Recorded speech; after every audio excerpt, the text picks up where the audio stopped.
அண்ணே வா அம்மு. வந்ததுலேருந்து ஆளே காணோம். இப்பதான் அண்ணன் கண்ணுக்கு தெரியறனா? அண்ணே காலேஜில் ஒரு பெரிய ப்ராஜெக்ட், அதை முடிக்க வேண்டியது இருந்துச்சு. அதான் ரூமை விட்டே வெளியே வரல. அதெல்லாம் இருக்கட்டும், இந்த ஃபோட்டோவில் இருக்குது யாரு? யாருன்னு கெஸ் பண்ணி பார்ப்போம். யாருன்னு நீங்களே சொல்லுங்க. இவங்க தான் உனக்கு அண்ணியா வர போறாங்க. ம், அண்ணியா? ஆமா. எப்படி இருக்கா என் அழகு தேவதை? அவ்வளோ சீன்லாம் இல்லை. மைதாமா உருட்டி வச்ச மாதிரி உருண்டையா மூஞ்சி இருக்கு. சுமார் தான். ஜலஸ் ஆகுற போல. அப்படிலாம் ஒன்றும் இல்லையே. பார்த்தாலே தெரியுது. சரி வாளு, நீ போ. நீ இங்க இருக்கிறத பார்த்தா அம்மாவும் ரூம்குள்ள வந்துருவாங்க. அப்புறம் போட்டோவை பார்த்தா நான் அவ்வளோதான். சரிண்ணே. பணக்கார பிள்ளையா பார்த்து கட்டி வச்சா நம்மள மதிக்காதுன்னு சொல்லிட்டு தான் ஐஸை கட்டி வச்சிடலாம்னு நினைச்சோம். இவன் திரும்ப அந்த பிள்ளையவே இழுத்துட்டு வந்திருக்கான். இவளை இங்க இருக்க விட்டா நம்மளுக்கு மதிப்பு இருக்காது. நம்ம படுத்துற பாடுல இவளே வீட்டை விட்டு ஓடிடணும். ஏம்மா, சாப்பாடு எடுத்து வை. ஹாஸ்பிட்டலுக்கு கிளம்பணும். இன்னைக்கு நான் சமைக்கல. சமைக்கலையா? ஏமா? அதான் உன் பொண்டாட்டி வந்துட்டால, அவளை சமைக்க சொல்லு. இத்தனை வருஷம் உன்னை பெத்து வளர்த்ததுக்கு நீ செய்ய வேண்டியது நல்லா செஞ்சுட்ட. இனி அவளையே சமைக்க சொல்லு. என்னாலலாம் ஒரு வேலை செய்ய முடியாது. எம்மா, தேஜு மேல உனக்கு என்ன கோவம்? அவ வீட்டுக்கு வந்தப்போ கூட நீ நல்லா தானே பேசுன. ஆமா, அப்பாவும் ஃப்ரெண்டுன்னு நினைச்சேன். ஆனா இப்பதானே தெரியுது கொஞ்சமாவது கூறு இருக்கா. பணக்கார வீட்டு பிள்ளை உன்னை எப்படி மதிக்கும்? தேஜு நீ நினைக்கிற மாதிரி பொண்ணலாம் இல்லை. ரொம்ப நல்ல பொண்ணு. உனக்கே போக போக தெரியும் பாரு. போ, கோவப்படாம சோத்து எடுத்து வை. என்னால இனி உங்களுக்கும் சேர்த்து சமைக்க முடியாது. சரி விடு. தேஜுமா, சரவணா, நான் ஹாஸ்பிட்டல் கிளம்புறேன். உனக்கு வேணுங்கிறத நீ சமைச்சுக்கோ. எனக்கு சமைக்க தெரியும்ல? இல்லைன்னா ஆன்லைனில் ஆர்டர் பண்ணவா? ஆன்லைன்ல ஆர்டர் பண்ண போறீங்களா? அதெல்லாம் ஒண்ணு வேணாம். எனக்கே நல்லா சமைக்க தெரியும். நான் சமைச்சு ஹாஸ்பிட்டலுக்கு எடுத்துட்டு வரேன். உங்களுக்கு என்ன வேணும்னு மட்டும் சொல்லுங்க. இல்லை தேஜுமா, இப்போ தானே வீட்டுக்கு வந்திருக்க. இன்னைக்கெல்லாம் நீ சமைக்க வேண்டாம். நான் ஹோட்டலில் ஆர்டர் பண்ணி கொடுத்துட்றேன். அதெல்லாம் ஒன்றும் வேணாம் சரவணா. நீங்க போங்க, நான் பாத்துக்கிறேன். அதான் உன் பொண்டாட்டி சொல்லிட்டால, இனி என்ன நின்னுக்கிட்டு இருக்க? போ, அவ பாத்துப்பா. தேஜுமா, நீ ஒன்றும் நினச்சிக்காத. திடுதிப்புன்னு கல்யாணம் பண்ணிட்டோம்ல, அம்மா தான் ரொம்ப கோவமாக இருக்காங்க. போக போக சரியாயிரும். உன்னை பற்றி இன்னும் அவங்களுக்கு தெரியாதுல்ல. உன் குணம் புரிஞ்சதுக்கப்புறம் அவங்களே மாறிடுவாங்க. இதெல்லாம் நீங்க என்கிட்ட சொல்லணுமாங்க? எனக்கு எல்லாம் புரியுது. ஆன்ட்டி இதுக்கு முன்னாடி என்கிட்ட எவ்வளோ பாசமா பேசியிருக்காங்க. இப்போ திடீர்னு கல்யாணம் பண்ணிட்டு வந்தோன்னே யாருக்கா இருந்தாலும் கோவம் வரதானே செய்யும். அவங்களுக்கு ஒரே பையன் வேற. உங்க கல்யாணத்தை பெருசாக நடத்தி பார்க்கணும்னு ஆசைப்பட்டிருப்பாங்க. அதனால தான் இப்படி என் மேலே கோவப்படுறாங்க. பரவாயில்லைங்க, நான் பார்த்துக்கிறேன். நீங்கள் போங்க. அப்பா நினச்சிக்காத தேஜுமா. ஒரு எமர்ஜென்சி கேஸு வந்தனாலே உன்னை இப்படி தனியாக விட்டுட்டு போகிறேன்னு பயப்படாத. இதெல்லாம் ஒன்றும் இல்லைங்க. நீங்கள் போயிட்டு வாங்க, நான் பார்த்துக்கிறேன். சரி. அப்புறம் உங்களுக்கு என்ன சமைக்கணும்? என்ன குக் பண்ணாலும் எனக்கு ஓகே தான். எதுனாலும் சமைச்சு வை. சரிங்க. ஆன்ட்டி, என்ன சொல்லு. உங்களுக்கும் என்ன சமைக்கணும்? எங்களுக்கு நாங்களே பார்த்துக்கிறோம். உன் புருஷனுக்கு மட்டும் ஆக்கி கொட்டு. அது என்ன சரவணான்னு பேரை சொல்லி கூப்பிடுறேன்? ஏன் உங்க வீட்டெல்லாம் புருஷனை பேரை சொல்லி எல்லாரும் கூப்பிடுவாங்களா? மரியாதையா கூப்பிட்டு பழகிக்கோ. சாரி ஆன்ட்டி, எப்பவும் கூப்பிட்டு அப்படியே பழகிருச்சு. இனிமே மாத்திக்கிறேன். போ. சரியா இருக்கு. இன்னைக்கும் கால் வருது. எவனா இருக்கும்? அர்ஜுனுங்கிறான், எனக்கு தெரியுங்கிறான். நமக்கு அர்ஜுனுங்கிற பேர்ல எவனையும் தெரியாது. Hello hello Kavya. ஹலோ, யார்ல நீ? என்னத்துக்கு எனக்கு கால் பண்ணி உசுர வாங்கிட்டு இருக்க? அவன் மனசு இருக்கிற நிலைமை தெரியாம தயவு செஞ்சு என்ன தொந்தரவு பண்ணாத. காவ்யா, நான் தான் சொன்னனே அர்ஜுன். ஓ கடவுளே, எனக்கு அர்ஜுனுங்கிற பேர்லாம் யாரையும் தெரியாது. நீங்க ஏதோ தப்பா புரிஞ்சுக்கிட்டு என்கிட்ட பேசிட்டு இருக்கீங்க. தயவு செஞ்சு போனை வைங்க. காவ்யா, உன்னை டிஸ்டர்ப் பண்ணணுங்கிறதுக்காக நான் கால் பண்ணல. உண்மையாகவே உன்னை பற்றி எனக்கு நல்லாவே தெரியும். கண்டிப்பாக நான் ஒரு நாள் இந்தியா வருவேன். அன்னைக்கு நீ என்னை பார்ப்ப. அப்போ நீ புரிஞ்சுப்ப. அது வரைக்கும் உன் கூட ஒரு நல்ல ஃப்ரெண்ட்ஷிப்பை மெயின்டைன் பண்ணுங்கிறது மட்டும்தான் என் நினப்பு. வேற எந்த நினப்பும் இல்லை. பேச்சுவாக்கில் ஏதோ சொன்னியே, ஏதோ பிரச்சனைன்னு. உனக்கு என்ன பிரச்சனை? தெரிஞ்சு நீ என்ன பண்ண போற? எனக்கு 1000 பிரச்சனை இருக்கும். அதெல்லாம் உங்ககிட்ட சொல்லணும்னு அவசியம் எனக்கு கிடையாது. நீ யார் முதல்ல? உங்ககிட்ட இருந்து நான் சொல்லணும். என்ன இப்படி போறீர? கோவப்படாத. நான் ஜஸ்ட் தெரிஞ்சுக்கலாம் தான் கேட்டேன். நான் சொல்லிட்டேன்ல, நீங்க தெரிஞ்சு என்ன பண்ண போறீங்கன்னு. நீங்க யாரும் எனக்கு தெரியாது. என் பிரச்சனை என்னன்னு கேட்டுக்கிட்டு இருக்கீங்க. உங்ககிட்ட நான் என்னத்துக்கு சொல்லணும்? போன் வைங்க ஃபர்ஸ்ட். நீ ஃபோனை வைங்கன்னு சொல்றதுக்கா நீ ஃபோன் அட்டன் பண்ண? அதுக்கு நீ அட்டன் பண்ணாம இருந்திருக்கலாம்ல. உனக்கும் என்கிட்ட பேசணுங்கிற எண்ணம் இருந்திருக்கு, அதனால தானே நீ ஃபோன் அட்டன் பண்ண. அது அது வந்து அப்படிலாம் ஒன்றும் இல்லையே. இனிமே எனக்கு ஃபோன் பண்ணாதீங்க, தொந்தரவு பண்ணாதீங்கன்னு சொல்றதுக்கு தான் ஃபோன் பண்ணேன், வேற ஒன்றும் இல்லை. உங்ககிட்ட பேசணுங்கிற எண்ணம் எனக்கு இல்லை. ம், நல்லாவே தெரியுது. ஃபோன் பண்ண வேண்டாம்னு நினச்சிருந்தா நீ ஃபோன் அட்டன் பண்ணாமல் இருந்திருக்கணும், இல்லைன்னா பிளாக்ல கூட போட்டிருக்கலாம். நீ அது எதுவுமே பண்ணாம ஃபோன் அட்டன் பண்ணிட்டு பேச மாட்டேன்னா என்ன அர்த்தம்? உண்மையை சொல்லு, உனக்கு என் கூட பேசணுங்கிற எண்ணம் இல்லையா? சொல்லு, நான் எதுவும் தப்பா எடுத்துக்க மாட்டேன். எனக்கு நல்லாவே புரியுது, ஒருத்தங்க கூட ஃப்ரெண்ட் ஆகுறது அப்படி ஒன்றும் பெரிய தப்புலாம் கிடையாது.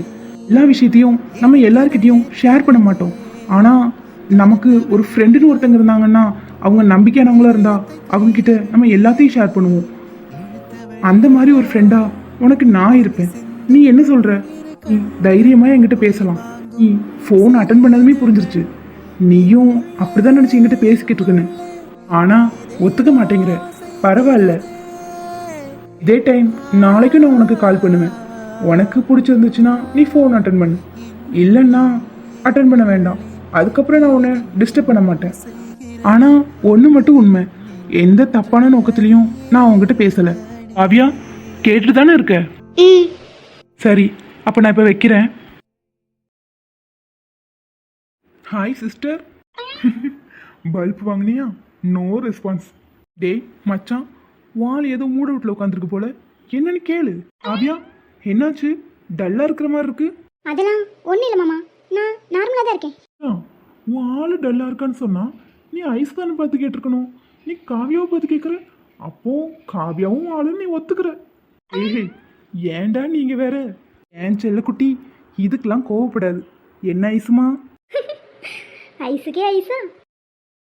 மவனே, இப்ப பாரு எப்படி மாட்டி விடுறேன்னு. டூ டு டு டு டு டு டு டு டு டு. மச்சான், அடுத்துல என்ன? ஐ லவ் யூ டு, நிஜமா ஐ லவ் யூ டு. பார்த்துக்கோ ஐஸு, ஐ லவ் யூ டூவா. தங்கமேனு சொன்னியே, வைரமேனு வலிஞ்சியே, how can you do this to me?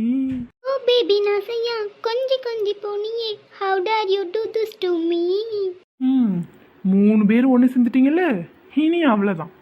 வந்த வேலையை சிறப்பாக முடிச்சாச்சு. இனி எதுக்கு உட்காந்துக்கிட்டு இருக்கீங்க? கிளம்புங்க, காத்து வரட்டும். சார், ரொம்பவே யோசிக்கிற மாதிரி இருக்கு. அப்படி என்னதான் யோசனை? அவங்களுக்கு வேற என்ன யோசனையா இருக்க போகுது?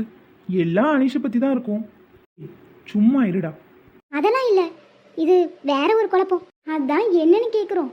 நீ இவ்வளோ டல்லாக இருந்து நாங்கள் பார்த்ததே இல்லையே. எப்பவும் சிரிச்சுக்கிட்டே ஜாலியாக இருப்ப.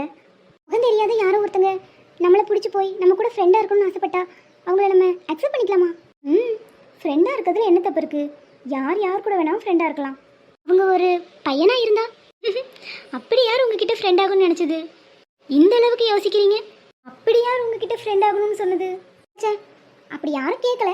நான் சும்மா ஒரு டவுட் கேட்டேன், அவ்வளோதான். ஃப்ரெண்ட்ஷிப் ஒன்றும் அவ்வளோ தப்பு இல்லை. யார் கூட வேணாலும் ஃப்ரெண்ட் ஆகலாம். ஆனால் ஒரு பையனாக இருந்தால் அவங்க கேரக்டர் எப்படி என்ன ஏதுன்னு பார்த்துட்டு பழகணும். சோஃபிமா, வாரேன். அப்புறம் கொஞ்ச நேரம் கூட உன்னை சூர்யா சார் தனியாகவே விட மாட்டேங்கிறாரு.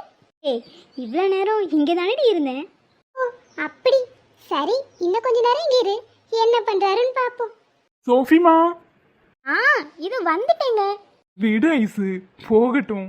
சரி சரி, உன்னை பார்த்தாலும் பாவமாக தான் இருக்கு, போ. காவியா சிஸ்டர், என்ன கிளம்பியாச்சு? ஆமாம் ப்ரோ, ரொம்ப தூக்கமாக வருது, அதான். சரிங்க sister, good night. Good night bro. அப்புறம் மச்சான், ஒரு ஆள் போயிருச்சு. ஏய் அனீஷ், ஒன்னத்தாண்டா. மச்சான், ரெண்டும் காதல் மயக்கத்தில் கனவு காண ஆரம்பிச்சிருச்சு. வா போவோம்.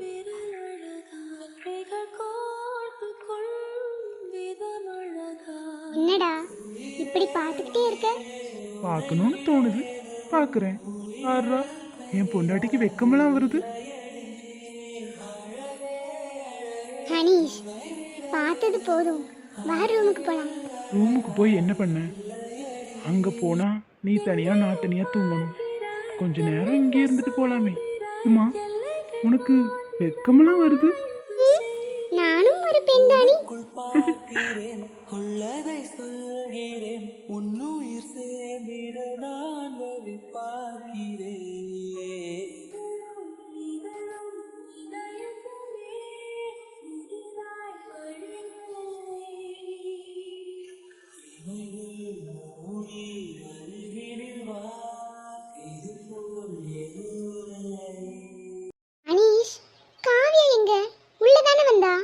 காவியா நம்ம பேசிட்டு இருக்கும் போதே உள்ள வந்தால, வாஷ்ரூம்ல கீது இருக்காளான்னு போய் பாரு.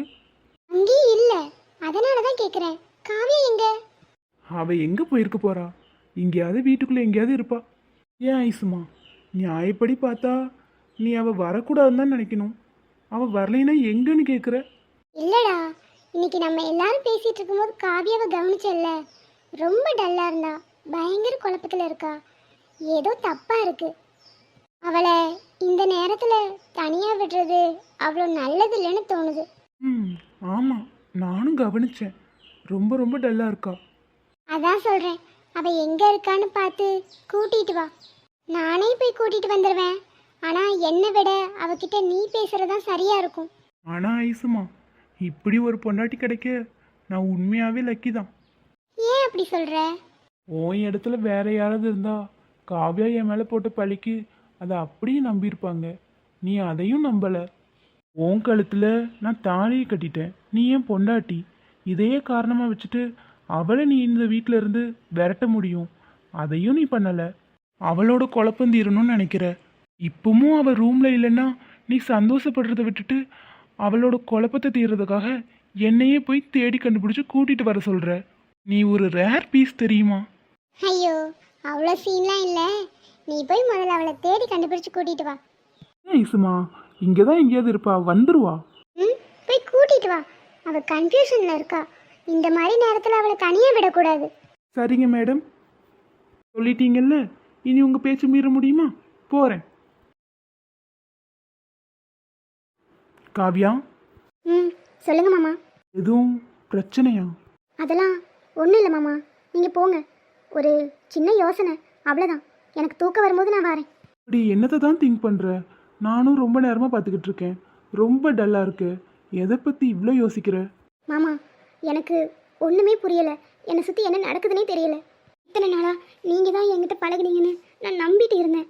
ஆனால் இப்போ நடக்கிறதெல்லாம் பார்த்தா அதை நீங்கள் தான் பண்ணியிருக்கீங்களான்னு எனக்கே சந்தேகம் வருது. நீங்களும் ஐசக்காவும் விரும்புறதை பார்க்கும்போது மனசுக்குள்ளே எனக்கு குழப்பம் அதிகமாயிட்டே இருக்கு. எனக்கும் தெரியல காவியா, நீ ஏன் இப்படி இருக்கன்னு. ஒருவேளை ஓவர் திங்க் பண்றியோ என்னமோ. என் மேல அளவு கடந்த பாசத்துல நீ இப்படிலாம் பண்ணிட்டு இருக்கேன்னு எனக்கு தோணுது. என்னமோ தெரியல, ஆனால் எனக்கு இப்போ ரொம்ப உறுத்தலாக இருக்குது. ஒருவேளை நமக்குள்ளே நடந்ததெல்லாம் ஐசக்காவுக்கு தெரிய வந்தா அவங்க உங்களை விட்டு போயிடுவாங்கன்னு நினச்சிக்கிட்டு நீங்கள் இப்படிலாம் பண்ணுறீங்கன்னு நினைக்கிறேன். சரி மாமா, என்னால் புரிஞ்சுக்க முடியுது. இனி நான் இங்கே இருக்க மாட்டேன். உங்கள் லைஃப்பில் நான் தொந்தரவாக இருக்க விரும்பலை. நான் என் வீட்டுக்கே போகிறேன். நீங்கள் என்கிட்ட மன்னிப்புலாம் ஒன்றும் கேட்கவும் வேணாம். நீங்கள் லவ் பண்ணுறது ஐசக்காவை மட்டுமாவே இருந்துட்டு போட்டும். காவியா, நீ சொன்னாலும் சொல்லாட்டியும் நான் ஐஸை மட்டும்தான் விரும்புகிறேன். நீ என்னை பற்றி சொல்கிறதெல்லாம் ஒன்று கற்பனையாக இருக்கணும். அப்படி இல்லைன்னா இதில் வேற ஏதாவது ஒரு குழப்பம் நடந்திருக்கணும். வேற ஏதாவது ஒரு குழப்பம்னா வேற என்னங்க இருக்க முடியும்? அது எனக்கு விளங்கவே இல்லை. எனக்கும் புரியல காவியா. ஆனால் இந்த குழப்பத்துக்கு ஒரு முடிவு கட்டாமல் நீ இங்கேருந்து போகிறது அவ்வளோ சரியில்லை. நீ இப்படி என்னை தேடி வந்திருக்கீங்களே, ஐசக்கா உங்களை திட்டலையா? ஆனால் ஒன்றும் உன்னை தேடி வரல, அவ தான் அனுப்பி வச்சான். காவியா, வந்து தூங்கு. எல்லா பிரச்சனைக்கும் கண்டிப்பாக ஒரு தீர்வு உண்டு. சீக்கிரம் எல்லாம் சரியாயிரும். வா. ஐசக்காவும் ரொம்ப நல்லவங்களா இருக்காங்க. நான் உங்களுக்கு நடுவில் வந்து பிரச்சனை தர விரும்பலை. எனக்கு ஏற்பட்ட குழப்பம் என்னோட இருந்துட்டு போட்டோம், நான் பார்த்துக்கிறேன். காவியா, உன் மனசில் 1000 குழப்பம் இருக்கட்டும். ஆனால் நீ ஹாப்பியாக இருக்கிறதுக்கு இந்த நிமிஷம் என்ன பண்ணணும்னு மட்டும் யோசி. உன் மனசு தெளிவாக இருந்தால் தான் இதுக்கெல்லாம் ஒரு முடிவு கிடைக்கும். உன்னை நீ எப்படி ஹாப்பியாக வச்சுக்கணும்னு யோசிக்க ஆரம்பி. அப்போ தான் இதுக்கு எல்லாத்துக்குமே ஒரு முடிவு கிடைக்கும். போ, எதை பற்றியும் யோசிக்காமல் வந்து தூங்குவா. நான் வரல, நீங்கள் போங்க. நான் என் வீட்டுக்கு போகிறேன். ஒன்றை கூட்டிகிட்டு போனாதான் ஐஸ் என்னை உள்ளே விடுவா. தயவு செஞ்சு வாமா, ஏன்னா அவன் முட்டைக்கண்ணை வச்சு பார்வையாலே எரிச்சிருவா. தயவு செஞ்சு வா. இந்த சாக்கில் ஐசக்காவை பார்த்து முட்டைக்கணி நான் சொல்கிறீங்க? இருங்க, போட்டு விடுறேன். எனக்கு என்ன பயம், நான் அவகிட்டயே சொல்லுவேன். அப்படியா ஐசக்கா? அம்மா தாயே, வாயை மூடு. பயம் இருக்கு, ஆனால் ஒத்துக்க மாட்டேங்கிறீங்க. லைட்டா. நீ இப்படி சிரிச்சுட்டே இருந்தா எவ்வளவு நல்லா இருக்கு. எதையாவது யோசிச்சுட்டு குழம்பிட்டே இருக்காத. ஹாப்பினஸ் எப்பவுமே அடுத்தவங்க கிட்ட கிடையாது, நம்ம கையில தான் இருக்கு. நம்ம தான் உருவாக்கிக்கணும். அதனால எதை பத்தியும் யோசிக்காம வா. சரிங்க மாமா. ஹாய் ஃப்ரெண்ட்ஸ், எங்கள் வீடியோ உங்களுக்கு பிடிச்சிருந்துச்சுன்னா லைக் பண்ணுங்க, கமெண்ட் பண்ணுங்க, மறக்காம சப்ஸ்கிரைப் பண்ணுங்க. காவியா, வெங்கடி சிஸ்டர் உங்களை ஒரு ஹாய் சொல்ல சொன்னாங்க. ஒரு ஹாய் சொல்லிருங்க. ஹாய் வெங்கடி சிஸ்டர். இந்த வீடியோ பார்க்குற எல்லா ஃப்ரெண்ட்ஸுக்கும் ரொம்ப நன்றி.